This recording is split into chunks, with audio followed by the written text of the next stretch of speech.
Kiai kampung, kiai pribumi. Mereka yang mengajari aku juz amma, mereka yang mengajari aku membaca Al-Quran.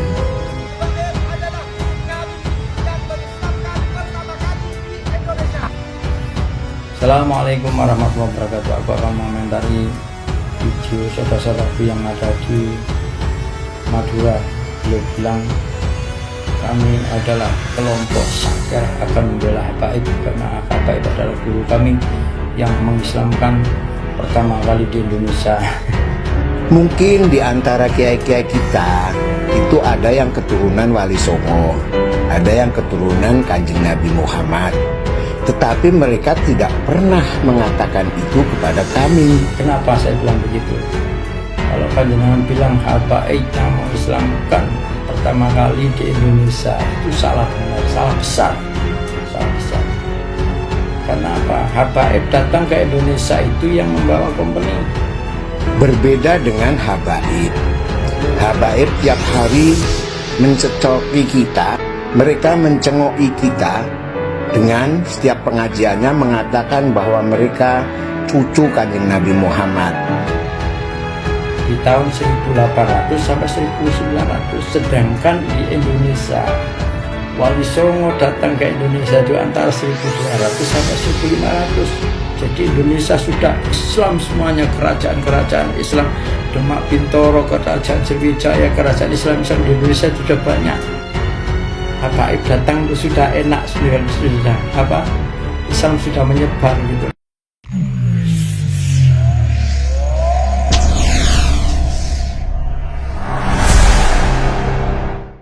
Assalamualaikum warahmatullahi wabarakatuh. Selamat datang di Tinta Nusantara.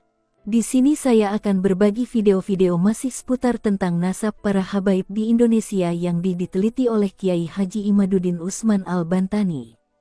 Yuk kita tonton sampai selesai video-videonya biar tidak salah faham ya. Tesisnya Kiai Imad menunggu antitesis, tapi antitesisnya malah caci maki, kapan jadi sintesis? Semoga dengan penjelasan ini kita bisa faham dan semoga bermanfaat dan barokah, amin. Tapi jangan lupa subscribe dan like channel ini, supaya tidak ketinggalan video-video terbaru dari Tinta Nusantara. Kami dari channel Tinta Nusantara minta maaf apabila video ini menyinggung perasaan Anda. Terima kasih telah menonton video ini. Saran dan kritikan Anda saya tunggu. Selamat menyaksikan. Tesisnya Kiai Imad menunggu antitesis, tapi antitesisnya malah caci maki, kapan jadi sintesis? Sebuah penelitian sejarah nasab dari kitab-kitab kuno telah dipelajari, diteliti, disimpulkan kemudian ditulis dengan seksama sesuai metodologi penelitian ilmiah dan telah berhasil dibukukan. Buku tersebut berjudul, Membongkar Skandal Ilmiah, Genealogi dan Sejarah Ba'alwi. Finalisasi keterputusan genealogi Ba'alawi kepada Nabi Muhammad SAW oleh Kiai Haji Imaduddin Usman Al-Bantani. Alam buku itu diterangkan bahwa klan Ba'alawi yang berasal dari Tarim, Hadramaut Yaman mengaku sebagai keturunan Nabi Muhammad SAW melalui jalur Ahmad bin Isa bin Muhammad Nakib bin Ali Al-Uraidi bin Jafar As-Sadiq bin Muhammad Al-Bakir bin Ali Zainal Abidin bin Husain bin Fatimah binti Muhammad SAW. Untuk klaim mereka banyak menulis kitab mulai abad ke-9 Hijriah. Dalam kitab tersebut mereka berupaya menyambungkan Ubaidillah dengan silsilah genealogi keluarga Nabi Muhammad SAW. Ternyata klaim tersebut tidak mempunyai landasan historis dari sumber sezaman atau sumber historis Ba'alawi. Bahwa Ahmad bin Isa terbukti tidak pernah hijrah dari Madinah ke Yaman. Sumber-sumber eksternal yang dekat dengan masanya Ahmad bin Isa menerangkan bahwa Ahmad bin Isa menempati sebuah desa di Madinah yang bernama Suriah. Dari sumber yang sezaman tidak ditemukan bahwa Ubaidillah anak Ahmad bin Isa. Dari sinilah diketahui bahwa tesis Kiai Imad benar-benar teruji keilmiahannya. Orang yang tidak gemar membaca sejarah nasab Ba'alawi dari kitab-kitab nasab kuno pasti tidak mau mempelajari hasil penelitian Kiai Imad. Penulis salut terhadap hasil penelitian ini, baru kali ini ada tesis dari penelitian sejarah kuno, luar biasa. Draft buku penelitian Kiai Imad sudah berbentuk PDF berada di dalam HP, sewaktu-waktu bisa membuka dan membaca. Cuma ya tulisannya kecil, harus ekstra hati-hati, jangan sampai membacanya loncat-loncat. Bagaimana beliau bisa menulis secara detail? Penulis membaca tesisnya Kiai Imad, sudah ada tahapan penelitian sejarah yaitu 1. Pemilihan topik, dengan merumuskan sebuah sejarah yang akan dibahas. 2. Heuristik atau pengumpulan sumber penelitian. 3. Verifikasi data atau sumber penelitian.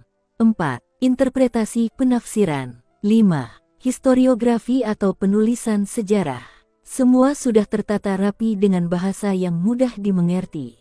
Banyak orang belum paham makna tesis dalam penelitian Kiai Imad. Menurut Kiai Imad tesis itu ada makna khusus dan umum. Makna khusus untuk tugas akhir menyelesaikan tugas program Pascasarjana S2. Sedangkan makna umum adalah menurut filsafat dialektika yaitu tesis, antitesis dan sintesis.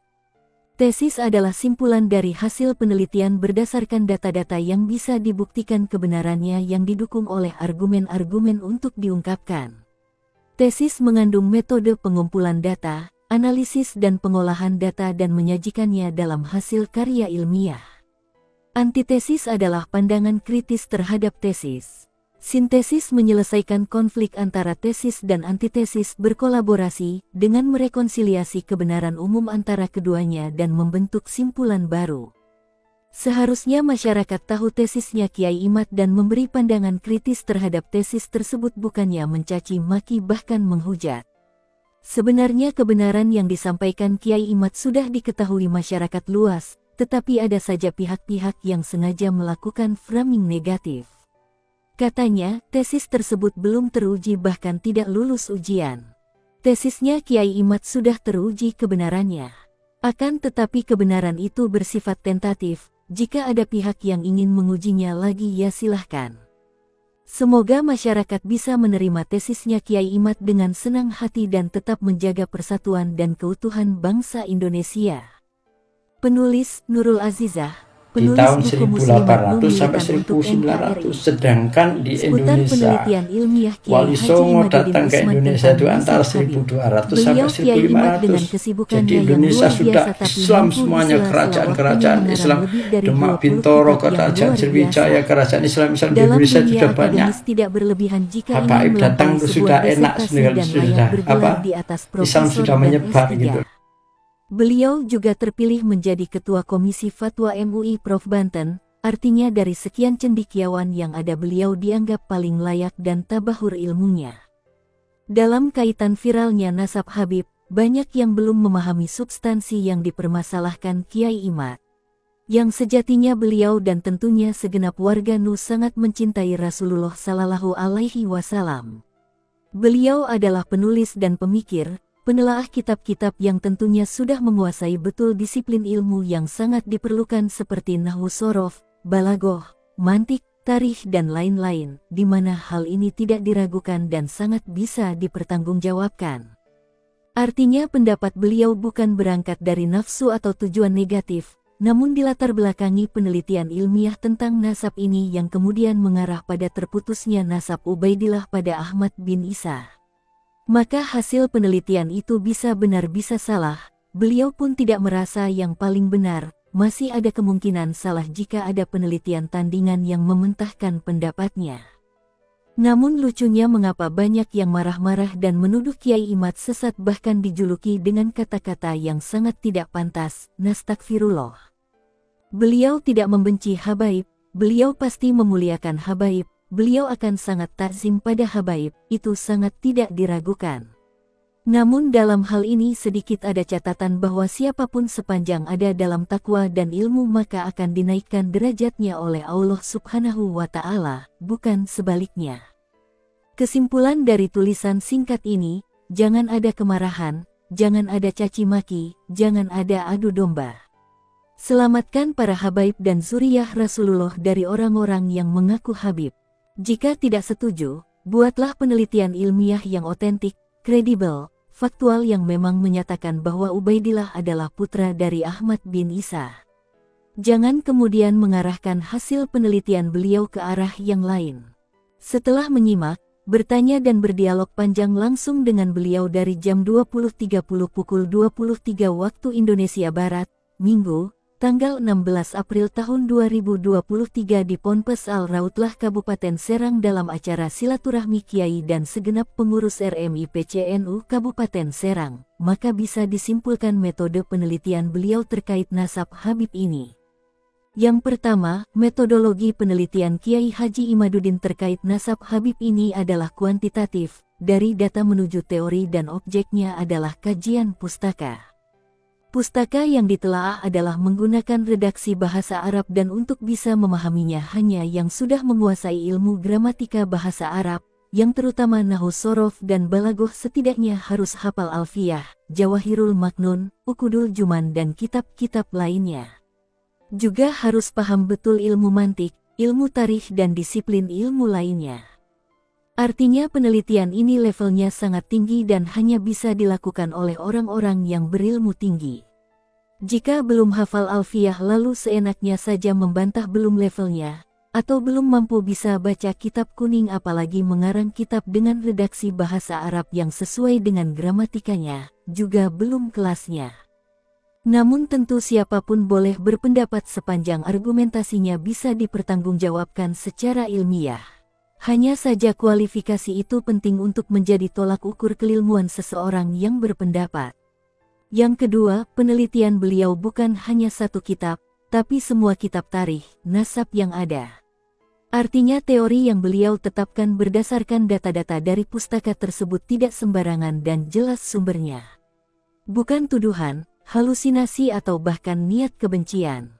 Data-data kitab pustaka yang otentik beliau baca seluruhnya, lalu dikomparasikan, dicocokkan, disesuaikan, lalu muncullah sebuah konklusi nasab Ubaidillah yang terputus kepada Ahmad bin Isa. Maka sekedar saran untuk yang akan membantah penelitian Kiai Haji Imaduddin Utsman ini setidaknya harus memenuhi beberapa kriteria. 1.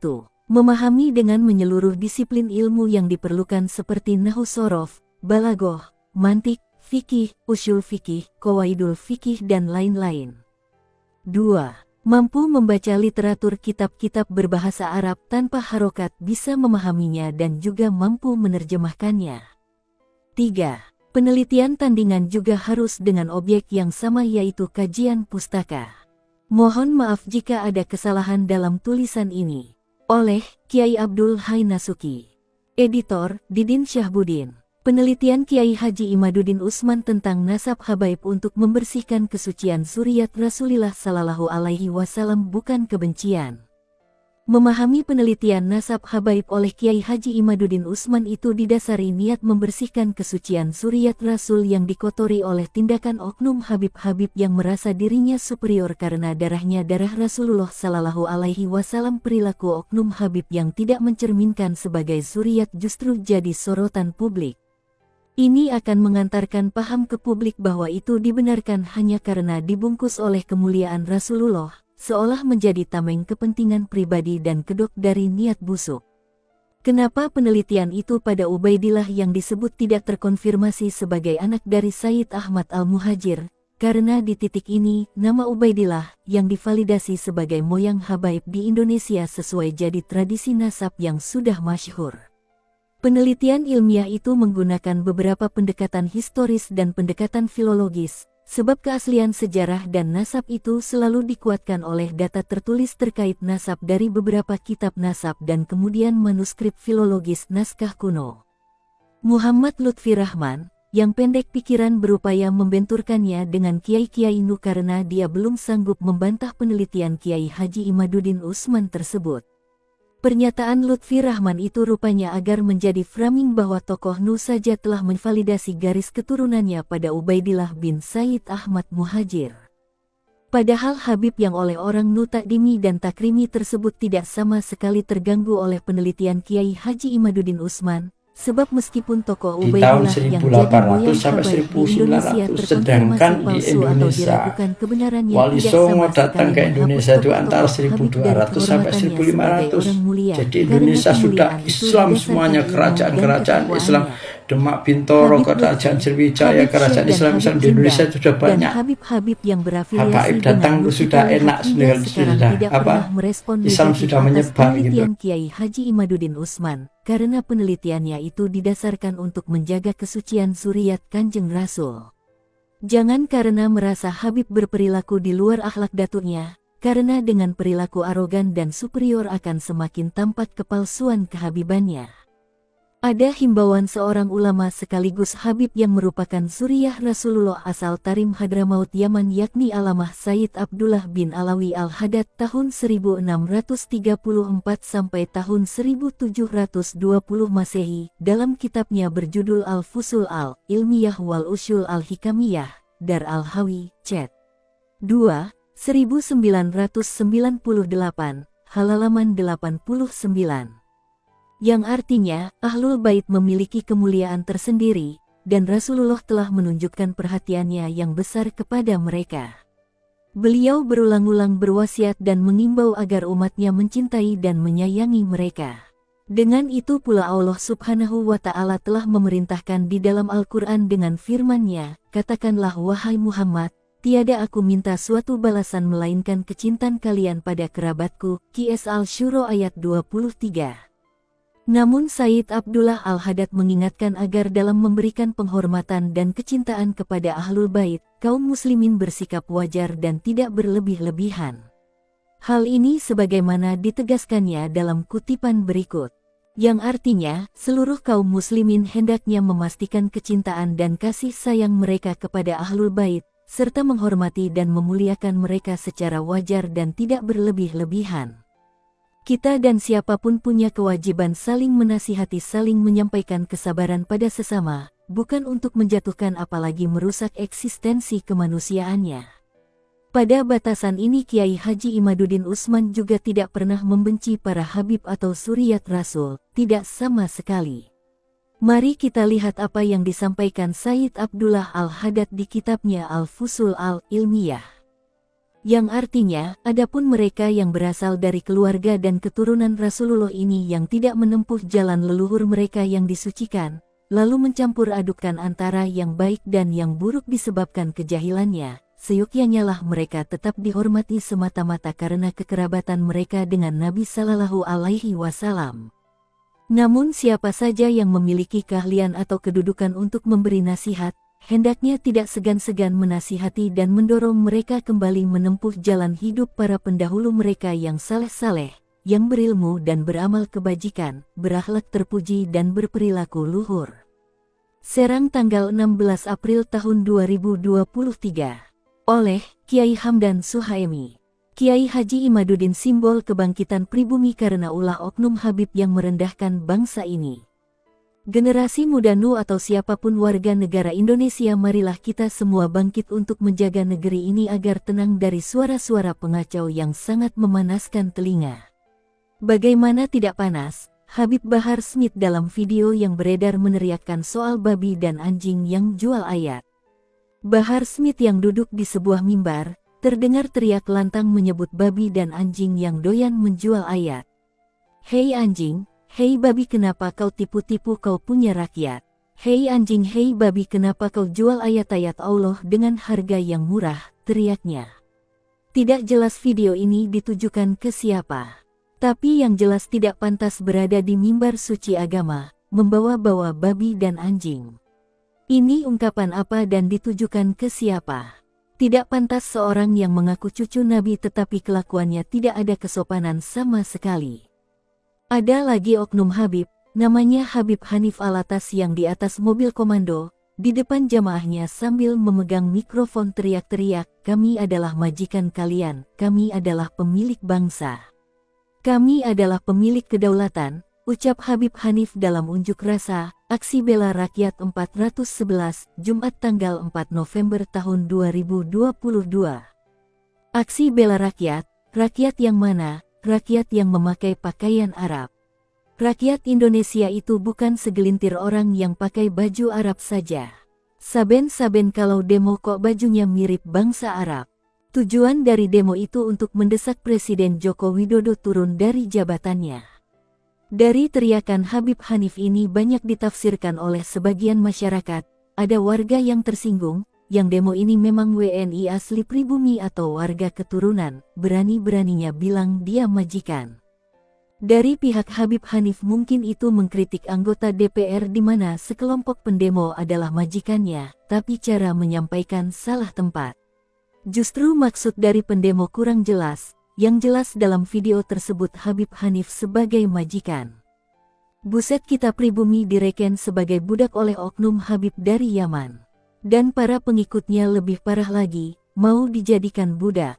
Kemudian Mustadz Haikal Hasan yang selalu bersama dengan kelompok PA 212 membawakan pantun, masuk dapur pintu terbuka, tercium sedap si ikan pedak, orang asing hidup berjaya, pribumi mampus sengsara. Ada juga murid dari Bahar Smith yang bernama Gilang Al-Ghifari mengatakan, satu Habib bodoh sama dengan 70 kiai alim. Mau sampai kapan bangsa Indonesia mampu diam menahan diri dan membiarkan bangsanya sendiri dihasut, diadu domba, diperdaya, diperalat bahkan diperbudak oleh manusia-manusia keturunan Yaman yang notabene pendatang. Pada momen tanggal 20 Mei tahun 2023 seakan-akan ada kebangkitan pribumi yang dipelopori oleh Kiai Haji Imaduddin Utsman yang melakukan orasi yang menggelegar yang bikin darah pribumi mendidih. Hai putra-putri Aceh, hai putra-putri Sumatera, hai putra-putri Kalimantan, hai putra-putri Sulawesi, hai putra-putri Maluku, hai putra-putri Papua, hai putra-putri Nusa Tenggara, hai putra-putri Bali, hai putra-putri Madura, hai putra-putri Tanah Jawa, kalian adalah pewaris-pewaris negeri Indonesia ini, jangan sampai kalian di negeri kalian sendiri, yang direbut dari penjajah dengan darah kakek-kakek kalian sendiri. Di tahun 1800 sampai 1900, sedangkan di Indonesia Wali Songo datang ke Indonesia itu antara 1200 sampai 1500. Jadi Indonesia sudah Islam semuanya, kerajaan-kerajaan Islam, Demak, Bintoro, Kerajaan Sriwijaya, kerajaan Islam di Indonesia sudah banyak. Habaib datang sudah enak, sudah Islam sudah menyebar gitu. Kebangkitan pribumi ini merupakan langkah untuk mengajak rakyat Indonesia memiliki kesadaran agar mampu memperjuangkan Indonesia untuk tidak jadi budak bangsa lain. Apalagi menanggapi Bahar Smith yang mengatakan Suryat Wali Songo sudah tidak ada. Ini juga membuat mendidih darah Kiai Haji Imaduddin Utsman Al-Bantani, pemikir muda juga pengasuh pondok pesantren Nahdlatul Ulum yang beralamat di Cempaka Kresek, Tangerang, Banten. Kiai Imad, panggilan akrabnya, membuat risalah ilmiah yang mempertanyakan keabsahan nasab dari klan Balawi yang mengaku tersambung dengan Nabi Muhammad SAW. Padahal dalam kitab nasab yang sezaman dengan datuknya klan Balawi yaitu Ubaidillah tidak terkonfirmasi, tidak ada dalam kitab-kitab nasab di zaman tersebut. Menurut risalah ilmiah Kiai Imaduddin, nama Ubaidillah baru muncul atau mungkin dimunculkan pada abad ke-10 Hijriyah dalam kitab-kitab nasab. Itu sama artinya nama Ubaidillah masih gaib selama 500 tahun. Hal ini berdampak pada keabsahan klan Balawi, Habib, sebagai keturunan Kanjeng Nabi Muhammad Sallallahu Alaihi Wasallam. Semua Suryat Wali Songo, Kiai-Kiai Nusantara secara tegas mendukung perjuangan Kiai Imaduddin untuk terus menuntaskan penelitian ilmiahnya agar semua pihak mendapatkan pencerahan yang pasti tentang nasab atau suriahnya Kanjeng Nabi Muhammad Sallallahu Alaihi Wasallam. Nurul Azizah, penulis buku Muslimat Nu Disarang Wahabi dan Muslimat Nu Militan untuk NKRI. Nasab Ba'alawi itu terkait dengan kemanusiaan yaitu kesetaraan. Doktrin kalau Habib itu lebih mulia dari kiai atau ulama sering kita jumpai di masyarakat atau komunitas pecinta habaib manakala kita ikut pengajian yang mengisi tausiah Habib atau Habibah. Tak segan-segan mereka para Habib-Habibah mengaku keturunan Kanjeng Nabi Muhammad Sallallahu Alaihi Wasallam, ada yang mengaku cucu Nabi ke-38, kalau salaman dengan Habib tersebut cium tangan sampai bolak-balik bahkan ada yang mencium kakinya. Hal ini yang membuat kegelisahan ulama-ulama Nusantara diantaranya Kiai Imaduddin Utsman Al-Bantani untuk membongkar nasab Habib Ba'alawi, apakah benar mereka keturunan dari baginda Nabi Muhammad Sallallahu Alaihi Wasallam. Ternyata hasil riset Kiai Imaduddin menyatakan bahwa Habib Ba'alawi bukan keturunan Kanjeng Nabi Muhammad Sallallahu Alaihi Wasallam tetapi keturunan dari Ubaidillah yang sering disebut sebagai anak dari Ahmad bin Isa. Ini terkonfirmasi dalam kitab-kitab nasab sezaman dengan mereka. Tesis Kiai Imaduddin yang di-share ke publik menuai banyak kontroversi berkepanjangan, baik dari masyarakat yang setuju dengan hasil tesisnya Kiai Imad maupun dari para pecinta habaib atau muhibin. Para muhibin ini mencintai Habib Ba'alawi sampai rela mencium kaki karena cinta butanya kepada para habaib yang mengaku keturunan dari Nabi Muhammad Sallallahu Alaihi Wasallam. Kontroversi gelar Habib terus dan akan terus menjadi kontroversi manakala ada beberapa oknum Habib yang terus berkata kasar, tidak sopan, membentak, arogan dan tidak mencerminkan kepribadian yang baik. Para oknum Habib yang mengaku keturunan Kanjeng Nabi Muhammad SAW terus bermunculan di media sosial seperti Facebook, Twitter, WhatsApp, Messenger, TikTok, Instagram dan lain sebagainya. Mendengar ulah para oknum Habib kuping rasanya gatal, apalagi merendahkan sesama jamaah yang hadir di suatu majelis sebagai kelas kedua setelah Habib. Mereka menyebut warga Indonesia terutama warga NU sebagai warga pribumi harus patuh dan nuruti apa yang diucapkan para Habib. Kontroversi masalah Habib semakin mencuat ketika diterbitkan hasil penelitian nasab Ba'alawi yang berjudul Menakar Kesahihan Nasab Habib di Indonesia oleh Kiai Haji Imaduddin Usman Al-Bantani, pengasuh dan pendiri Pondok Pesantren Nahdlatul Ulum yang berlokasi di Kampung Cempaka, Desa Kresek, Kecamatan Kresek, Kabupaten Tangerang, Provinsi Banten. Kiai Imad juga menjadi pengurus PWNU Banten dan Ketua Rabithah Ma'ahid Islamiyah RMI Banten. Tentunya polemik nasab yang dibongkar oleh Kiai Imaduddin banyak yang suka, ada yang tidak suka dan ada yang cuek saja. Mereka yang suka ya mendukung apa yang dilakukan oleh Kiai Imaduddin untuk menolak keturunan Ba'alawi sebagai keturunan Nabi Muhammad Sallallahu Alaihi Wasallam. Yang mendukung bahwa Habib keturunan Ba'alawi ya bersikeras bahwa mereka kaum Ba'alawi memang keturunan Nabi. Yang cuek ya masa bodoh dengan ceramahnya para Habib dan cuek dengan kontroversi Habib. Yang pro dengan pemikiran Kiai Imad ya berterima kasih, karena sudah ada yang berani mengungkap kalau Habib Ba'alawi itu bukan keturunan Kanjeng Nabi. Hal ini memantapkan yang selama ini ada di pikirannya bahwa Habib kok menjadi makhluk Tuhan yang berkelas di antara umat Islam. Kiai Imad dan masyarakat yang setuju dengan tesisnya, menganggap manusia itu sama derajatnya di hadapan Allah Subhanahu wa Ta'ala. Surat Al-Hujurat ayat 13, sesungguhnya orang yang paling mulia di antara kamu di sisi Allah ialah orang yang paling takwa di antara kamu. Semua manusia setara di sisi Allah Subhanahu wa Ta'ala, kecuali ketakwaan. Mengapa Allah Subhanahu wa Ta'ala menciptakan keberagaman bangsa dari banyak genetika? Ada yang berkulit putih, ada yang coklat dan ada pula yang hitam. Itulah kemajemukan. Allah Subhanahu wa Ta'ala sengaja menciptakannya demikian rupa karena terdapat hikmah yang bisa diambil bahwa semua manusia ciptaan Allah tetaplah sama di sisinya. Manusia memiliki derajat yang sama di mata Allah, sehingga satu sama lain tidak boleh merasa paling tinggi derajatnya. Untuk itu Kiai Imad membuat penelitian bahwa nasab Ba'alawi itu terkait dengan kemanusiaan yaitu kesetaraan. Tidak mudah bagi Kiai Imaduddin Usman untuk mempertahankan tesisnya. Banyak yang menghujat dan memfitnah dengan bahasa yang kurang enak didengar. Kiai Imad simbol grassroots dari masyarakat akar rumput yang selalu dikenang oleh masyarakat luas. Masyarakat itu perasaannya halus, tidak rela kalau Kiai Imad dihujat oleh oknum Habib dan para muhibin. Publik atau masyarakat yang setuju dengan Kiai Imad bagaikan seorang ibu, sedangkan Kiai Imad bagaikan anak dari ibu tersebut.